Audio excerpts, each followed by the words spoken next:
네, 오늘 시툭톡에서는 역시 코스피 얘기를 조금 더 해보도록 하겠습니다. 요즘 뭐 사흘째 계속 저희가 얘기를 하고 있는데요. 일단 오늘 2000선 붕괴에 하루 만에 반등을 해서 뭔가 좀 의미를 부여할 수 있지 않을까 생각이 됩니다. 의미를 부여할 수 있다면 일단은 그동안 장에 이렇게 쏟아져 있던 여러 가지 우려사항, 불안감, 패닉 상태 이런 부분들도 조금 벗어날 수 있지 않을까 하는 기대감도 가져보겠습니다. 전문가와 얘기를 나눠보겠습니다. 먼저 현대차 투자증권의 노근창 리서치센터장 전화 연결해서 얘기 좀 들어보겠습니다. 센터장님 안녕하십니까? 예, 안녕하십니까? 예, 오늘 2000선 회복했던데요. 혹시 어제 붕괴됐었는데 하루 만에 이렇게 반등할 거라고 보셨습니까? 사실은 오늘 그 미중 간에 지금 특히 블룸버그에서 여신에서 특히 트럼프 대통령이 이제 무역 분쟁 관련해서 협상을 할 거라는 그런 뉴스가 있었습니다. 그러면서 중국 상해 증시도 1% 이상 상승을 했고, 일본 니케이 같은 경우에도 1.4% 이상 상승하면서 전체적으로 코스피에 좀 긍정적인 영향을 준 것 같고요. 두 번째는 지금 삼성전자와 SK 하이닉스가 오늘 좀 많이 올랐는데, 예. 어제 특히 트럼프 대통령을 어쨌든 중심으로 해서 미 상무부에서 중국의 진압 푸젠에 대해서 어쨌든 제재를 한다고 내용이 있었는데 이게 이제 한국 메모리 반도체한테 긍정적인 영향을 줄 수 있습니다. 따라서 시가총액 25% 차지하는 메모리 반도체 쪽에서 일단 주가 상승한 것이 금리 상승에 좀 긍정적인 영향을 주지 않았을까 보고 있고요. 사실 네. 지금은 오르고 내리고는 하루하루의 그런 뉴스 프로에 따라서 많이 결정될 것 같고요. 그래서 예. 하루하루의 그런 시세 변화보다는 큰 방향에서 지금의 상황이 어떤지 그걸 점검하는 게 중요할 것 같습니다. 그러면 뒤집어서 얘기하면 센터장님께서는 오늘 2000선 회복했다고 그랬으니까 오늘 6일 만에 반등했다고 그래서 크게 의미를 부여하기는 아직 이르다라고 보시는 거죠? 아직 확인할 필요는 더 있고요. 다만 지금 두 가지 관점에서 보셔야 될 것 같은데 예. 오늘 기관 투자가들이 많이 샀습니다. 주식을 그렇죠. 어제도 많이 샀지만 그렇지만 여전히 외국인들 매도가 또 강해지면 기관 혼자서 이 투매를 받기에는 좀 한계가 있을 그렇죠. 것 같고요. 네, 두 번째는 그럼에도 불구하고 지금 환율 같은 경우에도 지금 원화가 다시 과거에 우리가 경제위기가 왔을 때는 원화 환율이 예를 들어서 상당히 약세를 보이면서 급등을 했는데 지금은 환율이 큰 변화가 없고요. 그렇더라고요. 두 번째는 우리 국채 수익률 자체도 그렇게 채권금리가 또 급변하고 그러지는 않기 때문에 예. 사실은 주식시장만 왔다 갔다 하지 나머지 경제 지표는 상당히 안정적이라는 거 그걸 절대 간과해서는 안 될 것 같습니다. 사실 지금 센터장님 말씀하신 그 말씀은 최정구 금융위원장이라 이런 정부 쪽에 있는 높은 사람들도 했던 얘기거든요. 그러니까 우리가 금융시장, 주식시장만 좀 불안하지 다른 어떤 부분들은 상당히 안정적이다. 그러니까 너무 그렇게 패닉에 빠지지 말 이런 얘기였는데 그런 것들에 비해서 오늘 그런 어떤 상황에 비해서 오늘 개인들의 움직임은 여전히 많이 팔고 있거든요. 개인들은 별로 그렇게 그런 얘기들을 신뢰하지 않는 것 같습니다. 그거보다는 개인들이 지금 오늘 아침에도 지금 반대 매매가 많이 나왔어요. 그래서 보통 개인들이 주식에 대한 담보를 받아서 신용 말씀하시는 거죠? 신용도 있지만 담보 대출 받아서 주식을 또 사는 그 두 가지의 그런 어떻게 보면 레버리지를 많이 개인들이 하고 있는데 특히 이렇게 불안한 상황에서는 손실을 줄이기 위해서 아니면 아예 그냥 증권사에서 자동으로 반대가 나갈 수 있기 때문에 개인들의 매도는 이런 지표에 따라서 판단해서 하는 것보다는 좀 자동적으로 나가는 그런 어떻게 보면 물량수량도 상당히 많기 때문에 그렇게 볼 필요는 없을 것 같습니다. 그러면 그 말씀대로라면 지금 개인들이 우리가 수치상으로 조금 전에 저희가 보여드렸습니다. 수치상으로 3천억, 4천억 이렇게 파는 거 중에 어느 상당 부분은 반대 매매나 이렇게 자동적으로 나가는 거기 때문에 그게 개인들이 패닉에 빠져서 막 던지는 거다, 투매하는 거다 이렇게 볼 필요까지는 없단 말씀인 거군요. 예, 담보 부족으로 해서 나가는 물량도 상당 부분 많을 것으로 저희가 추정하고 있고요. 그래서 일단은 다만 이제 한 이틀 정도 그런 물량들이 어제부터 많이 나왔기 때문에 상당 부분은 소화되지 않았을까 이렇게 보고 있습니다. 그러면 이제 앞으로 한 2, 3일 정도 개인들의 매매 순매도 규모를 좀 보면 개인들이 정말 말씀하신 대로 투매가 아니라 그냥 하는 것 이런 부분들을 조금 가늠할 수가 있겠군요. 외국인 얘기 좀 한번 더 해봤으면 좋겠습니다. 외국인이 오전장에 잠깐이지만 좀 순매수를 하는 것 같아서 받기나 했더니 결국은 또 팔긴 했는데 혹시 이런 상황을 보고 외국인들의 매매에 뭔가 변화의 조짐이 있다라고 보면 좀 무리인가요? 근데 외국인들도 사실은 우리나라의 매크로가 크게 아직은 뭐 엄청나게 영향을 받는 뭐 경제 위기가 아니기 때문에 그렇죠. 뭐 과거처럼 뭐 한 달에 10조씩 팔고 그러지는 않을 거예요. 다만 지금은 연말로 지금 다가가는 시점이고 또 예. 한국 시장 자체가 MSCI에서 이머징으로 잡혀 있다 보니까 요즘은 특히 미국 전체 주식에서 패시브 뭐 예를 들어서 우리 인덱스와 관련된 그 패시브 비중이 한 45% 정도 됩니다. 그래서 일단은 이머징 신흥국 쪽에 대한 비중 축소로 일단 그런 식의 액션 롤케이션이 되면 예. 한국 주식에 대해서 특히 더 많이 파는 그런 어쩔 수 없는 수급 구조가 있고 그거를 이제 국내 기관인 뭐 국민연금이든 뭐 국내 기관이 그거를 이제 어느 정도 소화를 해야 되는데 네. 뭐 저희가 봤을 때는 지금보다 매도 강도가 또 커진다면 또 그거는 쉽지는 않을 수도 있고 뭐 최근에 매도 강도면 국내 기관들이 충분히 흡수할 수 있는 수준이다 그래 보고 있습니다. 외국인들의 매도 강도가 오늘도 2천억 조금 안 되긴 했는데 대략 1,500 전후던데 요즘에. 그러니까 이상 4, 5천억 뭐 한 1조 이렇게만 커지지 않으면 아직까지는 국내에서 받아줄 만한 수준이다.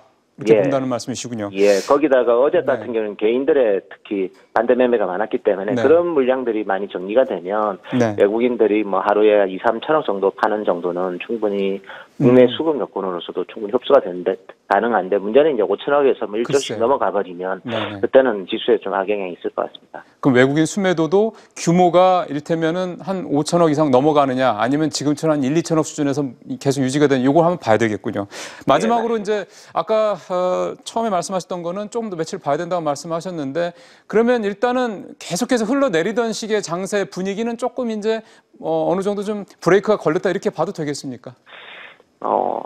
일단은 브레이크가 걸렸고요. 다만 이제 이렇게 보셔야 될 것 같아요. 지금 지수대에서는 언제든지 급반등이 나올 수 있기 때문에 오히려 이번 급반등 아니면 급락 뭐 이런 상황에서 너무 그렇게 부하 매도할 수 있는 손절을 하기에는 좀 늦은 시점이기 때문에 오히려 반등 시에 이제 정말 이게 펀더멘탈리 뭐 이런 매크로에 좀 영향을 많이 받는 기업 특히 뭐 밸류에이션 부담이 큰 기업들 같은 경우에는 조금은 종목 교체를 해서 오히려 지금 낙폭받아주는 뭐 정말 상당히 많기 때문에 그중에서 펀더멘탈이 괜찮으면서 낙폭이 강한 종목으로 좀 종목 교체하는 전략으로 당분간은 반등을 이용하는 게 좋지 않을까 보고 있습니다. 알겠습니다. 센터장님 또 전화 드려서 또 시장 상황 말씀 듣도록 하겠습니다. 오늘 말씀 고맙습니다. 네, 감사합니다. 지금까지 현대차투자증권 노근창 리서치센터장과 얘기를 좀 나눠봤습니다. 시장이 조금 브레이크는 걸린 것 같다라고 말씀을 하시는데 조금 더 좀 주변 상황을 좀 풀어서 얘기를 계속해서 좀 나눠보도록 하겠습니다.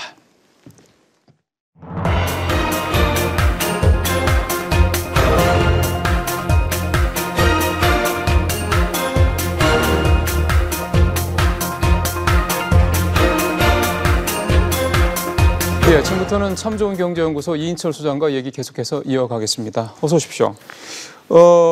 지금 노은창 센터장 말씀도 쭉 들어보셨는데 일단은 계속해서 쭉 빠지는 분위기는 이제 좀 어느 정도 가신 것 같습니다. 그렇습니다. 사실 지금은 뭐 패닉, 공포, 이 최근 몇 주 사이에 이제 시장을 짓누르는 분위기가 너무 과도했기 때문에 오늘은 뭐 어제, 그제 계속해서 정부가 구두 개입을 하고 있습니다. 뭐 11일부터 이제 증시안정기금 5천억 원. 사실은 증시안정기금은 외환이 정말 이 글로벌 금융위기 이후 처음입니다. 그럴 정도로 이제 정부 역시 이 시장 상황을 굉장히 뭐 예사롭지 않은 상황으로 보고 있다라는 이제 반증이고 여기에다 오늘은 뭐 김동연 경제부총리, 뭐 최정구 금융위원장 잇따라서 비상 컨티전시 플랜을 계획을 하고 있다. 여기다 이주열 한국은행 총재까지 가세를 하고 있습니다. 그러면서 저는 어느 정도 이제 구두 개입 효과가 좀 나타났다라고 보고요. 그런데 이제 증시라는 건 미래의 경기와 실적 전망을 놓고 간다라는 걸 보게 되면 과연 지금 우리가 꼽고 있는 3대 악재 미국과 중국의 무역 전쟁 그리고 미국의 빠른 금리 인상에 따른 달러 강세 여기다 국내 경기 부진과 실적 부진 이 세 가지 요건이 과연 이 해소될 수 있는 부분인가. 물론 미중 무역 전쟁이라는 건 트럼프 대통령의 마음 먹기에 따라서 뭐 내일이라도 될 수 있겠지만 과연 그런 대외적인 변수가 해소된다고 했을 경우 우리 경제가 실질적으로 내년에 더 좋아질 건가. 이 부분에 대해서는 다소 긍정적이보다는 부정적 전망이 우세하다는 겁니다. 그리고 이제 우리는 어차피 미국 증시의 이제 이 파고를 많이 받을 수밖에 없습니다. 미국 증시가 2009년 이후 근 10년 가까이 올랐고요. 다우존스 산업평균지수에는 글로벌 금융위기 때 6,000선까지 빠졌습니다. 지금 조정을 받았지만 24,000원이거든요. 거의 4배 가까이 올랐고 우리가 아쉬운 건 그동안 많이 오를 때 오르지 못했고 그리고 빠질 때 더 빨리 빠졌다라는 아쉬움이 있다라는 겁니다. 그런데 지난 1월의 고점이 코스피가 2,600선에 근접을 했지 않습니까? 그걸 감안하게 되면 지금 9개월 사이 한 고점 대비 20% 넘게가 빠졌습니다. 이게 과연 우리가 이제 롤러코스터를 탔을 때 정점에서 정말로 내려오는 그 순간 가장 스릴 있고 고통이 심한 그 전율의 그 순간인지 아직 예단하기 어렵다는 겁니다. 심리적인 뭐랄까요, 지선이라는 게 2000선 하여간 별 의미가 없다고 여러분들이 얘기하고 좀 뭐 그런 게 지수대가 있습니까? 저는 아마 개인적으로 다시 도루박스 피다.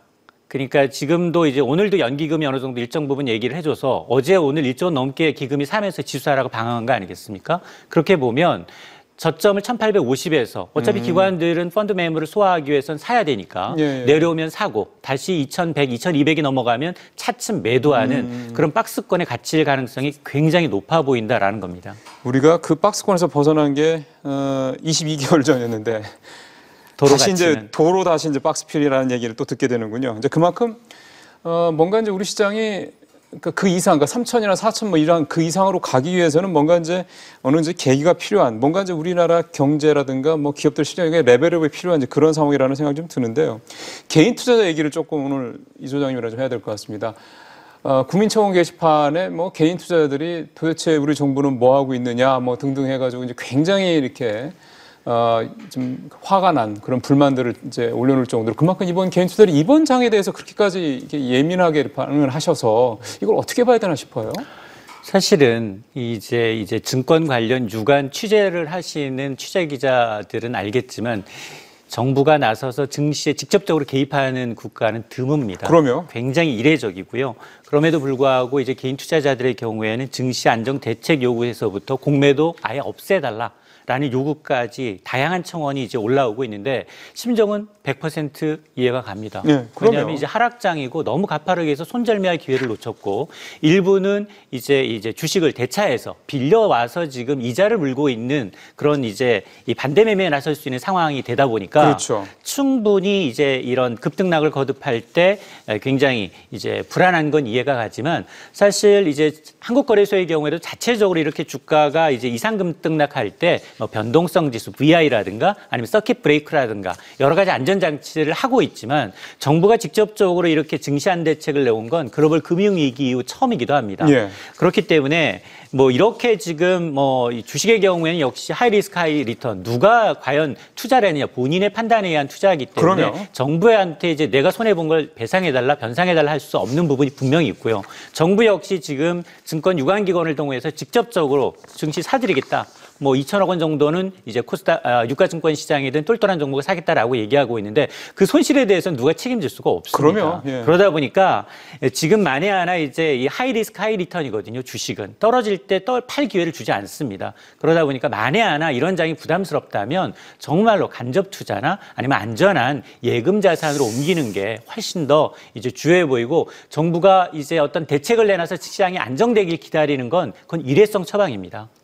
그러니까 참 이게 꼭 이럴 때 이제 자기만의 투자 철학, 뭐 투자 원칙이 필요하다는 얘기를 사실 또 하는 건데 우리처럼 투자자 교육이 사실은 별로 이루어지지 않고 그냥 바로 그냥 뭐 돈만 있으면 계좌 만들어 주식 투자하는 이런 식의 투자 문화가 만들어져 있는 상황에서는 이렇게 한번 장이 출렁거릴 때마다 소위 말해서 표현이 좀 그렇습니다. 곡소리가 항상 나고. 맞습니다.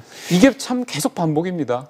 지금 사실 개인 투자자들은 대부분 코스닥 시장에 많이 몰려 있거든요. 그러니까요. 코스닥 시장의 주력 업종들, 바이오주들, 반도체 장비주들 된설이 맞다 보니까 이 투자해서 돈 버신 분보다 오히려 이제 이 자기 돈을 또 변상해야 되는 그런 분들이 많이 나타나고 있습니다. 사실 주식 하락장에 장사 없습니다. 물론 뭐 공매도를 통한 일부 외국인들이 이제 차익을 실현하면서 오히려 그 피해를 개인이 보고 있다. 그러면서 이제 연기금의 경우에는 아예 주식 대여를 금지하겠다라는 청원을 일부 받아들였지 않습니까? 그러면서 이제 이 시장에 대한 이제 원망이 이제 커가고 있는 건 사실이지만 저 개인적으로 봤을 때 저는 사실 앞서 뭐 노근창 리서치 센터장의 경우에는 이게 이제 일시적인 바닥이냐? 바닥을 섣불리 예단하지 말자. 바닥 밑에 지하가 있을 수 있고 지하라고 생각하면 또 지하 2층이 있을 수 있다라는 겁니다. 예. 그동안 이제 거의 10년 가까이 호황을 누려왔던 경제가 서서히 꺾이고 있습니다. 그러게 되면 사실 안전자산으로의 이제 이동은 불가피합니다. 앞서 우리나라 증시는 중국과 경쟁하는 MSCI, 모건스탠리 캐피탈 인터내셔널 이 벤치마크 지수의 신흥국입니다. 네. 돈을 가장 빼기 쉬운 소규모 자본 경제다 보니까 가장 손쉽기 쉬운 ATM기라는 겁니다. 그리고 외국인 주식 비중이 무려 36%입니다. 그렇죠. 미국이나 일본의 외국인 비중이 10에서 20% 내외라는 걸 감안하게 되면 외국인 투자자들의 이 일수거 일투족에 민감할 수밖에 없다라는 거거든요. 그렇기 때문에 유독 우리나라 증시가 이제 하락폭이 더 크고 좀 아파 보이지만 실질적으로 이제 우리 어떤 이 경제 펀더멘털 경우 오늘도 뭐 김동연 경제부총리부터 얘기를 해서 2008년과 지금은 다르다. 당시에는 주식시장도 불안했고 외환시장도 불안했고 단기 안정자금 시장도 불안했기 때문에 나타난 현상이고 지금의 경우에는 이 증시만 불안하기 때문에 이걸 24시간 이제 모니터링하겠다라는 정도의 이제 시그널을 준 것이기 때문에 앞으로도 마찬가지입니다. 증시가 분명히 롤러코스터를 탈 때 분명히 위아래로 흔들리는 부분이 분명히 있습니다. 분명 하락장이다, 리스크가 좀 크다, 돈이 이제 이자가 좀 버겁다라고 하시는 분들은 현금을 좀 이제 챙기시고 그리고 난 다음 관망하시는 것도 좀 쉬는 것도 투자 전략이라는 생각이 듭니다. 그러니까 이게 너무 스트레스 받으면서 주식 투자하시면은 사실 이렇게 돈을 벌어도 그거 뭐 이렇게 흠하지 않을 것 같습니다. 정부의 대응 자세에 대한 얘기를 지금부터 좀 해봤으면 좋겠는데요. 제가 오늘 좀 자료를 좀 몇 가지 봤는데 오늘 나온 얘기를 좀 보면은 김동연 부총리 금융위원장 모두 컨틴전시 플랜 얘기를 했고요. 그러니까 비상 대응 대책을 내놓겠다고 했고요. 그다음에 김동연 부총리는 조금 더 구체적으로 얘기를 한 게 계속 주식시장이 불안하면 해외 IR 그다음에 제도 개선을 고려하겠다 이런 얘기를 했습니다. 그다음에 가장 늦게 나온 게 이제 당정인데요. 사모펀드 규제를 대폭 완화하겠다. 심지어는 부동산 자금 끌어오자는 얘기까지 나왔습니다. 부동산 자금이 오라고 하면 오는지는 모르겠습니다만. 자, 제가 이렇게 뭐 장황하게 말씀을 드린 이유는 정부의 지금 대응이 아까 말씀으로 립 서비스도 되고 아직 뭐 구체적으로 뭐 직접적인 액션이 나온 건 아니니까요. 이런 것들이 오늘은 효과를 봤다고 볼 수 있겠습니까? 맞습니다. 어차피 이제 이 시장에 이제 직간접적으로 개입하는 건 당국의 어떤 의무일 수도 있고요. 구두 개입을 통해서 안정을 취하자라는 거기 때문에 충분히 있을 수 있고요. 지금 그러나 이제 실질적으로 어떤 대책을 더 내놓을 건가 거의 희박합니다. 내놓을 수 있는 대책이 많지가 않다는 겁니다. 구두 개입 이외에 뭐 하느니 내놓을 수 있다는 게 컨티전시 플랜이라는 게 비상시 내놓을 수 있는 플랜이라면 적어도 하는 입장에서라면 24시간 뭐 외환시장을 모니터링하는 정도, 외국인의 투자 자금이 갑자기 빠져나가면서 환율이 급변동하는 걸 어느 정도 차단하겠다. 뭐 이런 거 이제 검은머리 외국인이 이제 부안해동해서 오히려 변동성을 더 키우는 이런 이제 것을 이제 모니터링하는 정도의 수준이고 앞서 이제 당정의 경우에는 뭐 사모펀드 활성화 대책을 발표하겠다라는 얘기를 하고 있습니다. 사실 이건 그동안 계속 업계의 요구였어요. 사모펀드는 인원수 제한이 있고요. 그리고 이제 그 목표액이 있고요. 그러다 보니까 공모에 비해서 굉장히 까다롭습니다. 아무나 못 들어가죠. 돈 있는 사람도 아니면 못 들어가죠. 맞습니다. 49인 이하로 제한되어 있는 걸 100인까지 풀어서 공모와 비슷한 수준으로 투자 제한을 풀어줄 테니 지금 1,100조엔에 달하는 부동자금, 부동산에 있지 말고 이쪽으로 좀 유도해봐라라는 건데요. 그건 아까 지적하셨던 것처럼 향후 전망이 부동산에 더 유망하다면 올 자금이 아닙니다. 그러면. 단기 수익을 먹고 빠지는 자금이 이제 사모펀드예요. 개인적으로 이득을 취하는 겁니다. 아니면 경영, M&A를 목적으로 경영 참여를 목적으로 한다든가 분명히 목적이 있는 돈이기 때문에 정부의 의도대로 유도할지는 미지수고요. 또 하나가 이제 그 증권거래소 얘기도 나왔습니다. 사실 김동연 경제부총리는 지금 우리나라가 증권거래소를 매도할 때 총 거래 금액의 0.3%를 받고 있습니다. 이게 과도하게 많아요. 그리고 대부분의 선진국에서는 이게 지금 손해를 봤는데 세금을 내는 경우는 없습니다.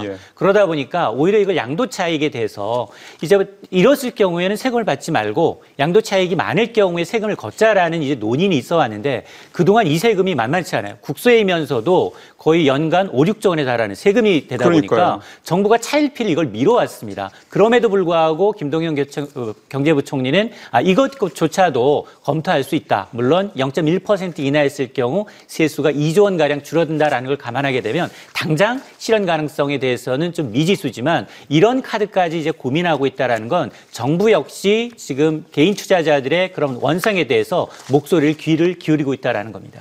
아이, 그러면 얘기 들어야죠. 그 다 국민들인데 그 개인 투자한다고 뭐 이렇게 뭐라고 한다고 그래가지고 주식 들어서 뭐라고 한다고 그래가지고 이 사람도 이렇게 시끄러워 이렇게 할 수 있는 문제는 분명히 아니지 않습니까? 그래서 차제에 이번 기회에 지금 말씀하신 여러 가지 얘기들이 좀 나오긴 하는데 뭔가 좀 개인 투자자들이 조금 더 이 투자를 조금 더 선진국스럽게 그러니까 여기 왔다 갔다 하지 말고 조금 더 일정한 좀 룰을 따라서 좀 잘할 수 있게 이렇게 만드는 뭔가 좀 이런 대책도 좀 개인 투자자들한테 좀 지원을 해줘야 되지 않나 이런 생각도 들어요. 연초에 코스닥 활성화 대책이 나왔어요. 네. 기억하시죠? 네. 그 하면서 얼마나 많은 기대를 했습니까? 전용 펀드를 만들고 세제 혜택 주고 코스닥 투자하면 그러면서 이제 코스닥이 더 올해는 중소형주에 이제 해가 될 것이다라는 얘기를 했는데 돌이켜 보면 오히려 개인 투자자 비중이 더 높아지고요. 외국인은 더 빠지게 되면 더 혼란스럽고요. 이런 시장이 지금 반복이 되고 있거든요. 그러니까 정부의 개입은 최소화하는 게 맞습니다. 맞아요. 예. 정부의 개입을 최소화하고 개인 투자자들 직접 시장에 참여하는 게 아니라 간접으로 돌려야 합니다. 왜냐하면 벤치마크 지수보다도 간접 투자 상품의 경우에는 월간 리스크를 관리하기 때문에 굉장히 효율적이지만 개인 투자했을 경우에 하락폭은 코스피 하락률의 2~3배인 분이 많습니다. 오늘도 어떤 분을 상담하다 보니까 지금 50% 마이너스인데 도대체 어떻게 하면 될지 모르겠다. 지수 벤치마크 지수는 20% 내외거든요. 그러다 보니까 개인이 직접 투자하는 것에서 이 증시에서 살아남기는 굉장히 어렵다는 것을 이제 다시 한번 말씀을 드립니다. 예, 주식이 원금이 손실될 수 있는 투자 상품이지 않습니까? 그러니까 이게 참 얼마나 함부로 그냥 막 투자해서는 안 된다라는 거를 어찌 보면은 좀 깨달을 수 있는 그런 상황이 될 수 있긴 합니다만 그러기에는 참 손실이 너무 크다라는 거 가뜩이나 경제도 어려운데요. 그런 걱정이 좀 들어서 오늘 좀 그런 부분에 대해서 좀 뭔가 좀 교육적인 차원에서 어떤 그런 부분들 그런 인프라 가지고 우리도 이제는 좀 만들어져야 되지 않을까 이 금융 교육과 관련해서요. 그런 생각도 좀 해봤습니다.